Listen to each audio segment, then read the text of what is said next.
Expert IT লিমিটেডের পক্ষ হতে বেসিক HTML পার্ট 2 তে আপনাকে স্বাগতম। আজকে আমরা দেখব কিভাবে একটা HTML ফাইল তৈরি করে সেই ফাইলের মধ্যে বিভিন্ন ট্যাগ নিয়ে কাজ করা যায়। তো এর আগের পর্বে আমরা S1 থেকে S6 পর্যন্ত হেডিং যে ট্যাগ আছে সেটা আমরা ব্যবহার করতে দেখেছি। তো আজকে আমরা দেখব সেদিন আমরা প্যারাগ্রাফ ট্যাগ নিয়ে কথা বলেছিলাম, প্যারাগ্রাফ ট্যাগ কিভাবে ইউজ করতে হয় সেটা দেখেছি। আজকে আমরা দেখব কিভাবে এখানে আমরা একটা ইমেজ নিয়ে কাজ করব। তো সেটা আমি আমার নোটপ্যাডে ওপেন করে নিলাম। দেখেন আমি এখানে আমার বডির মাঝখানে তার ইমেজটা শো করব।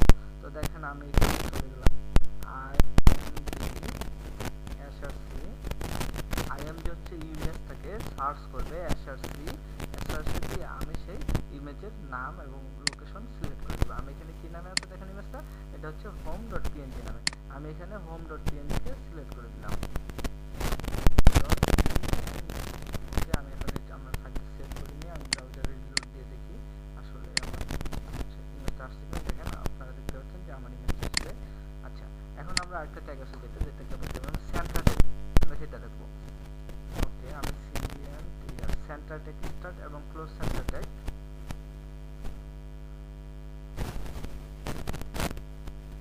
Centre tag start and close এর মাঝখানে আমি প্যারাগ্রাফ ট্যাগ নিয়ে নিলাম। তো দেখেন এই প্যারাগ্রাফ ট্যাগটা সেন্টার ট্যাগের ভিতরে কিভাবে কাজ করে আমি এখানে দিলাম।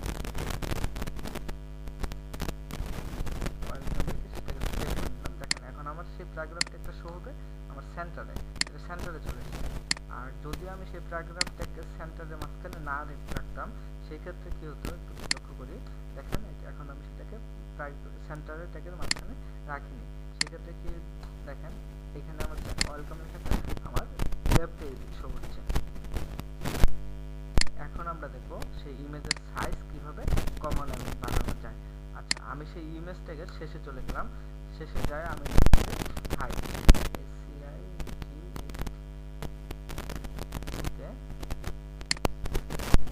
হাইট আমি সেটার হাইট ডিপেন্ড করে দিলাম। হাইট আমি দিলাম 700 এবং ওয়াইড দিলাম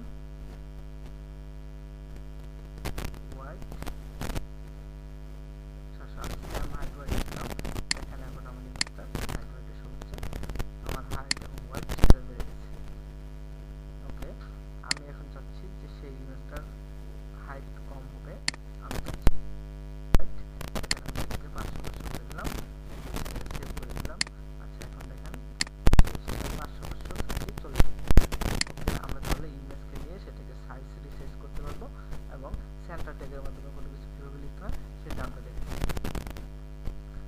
ধন্যবাদ সবাইকে।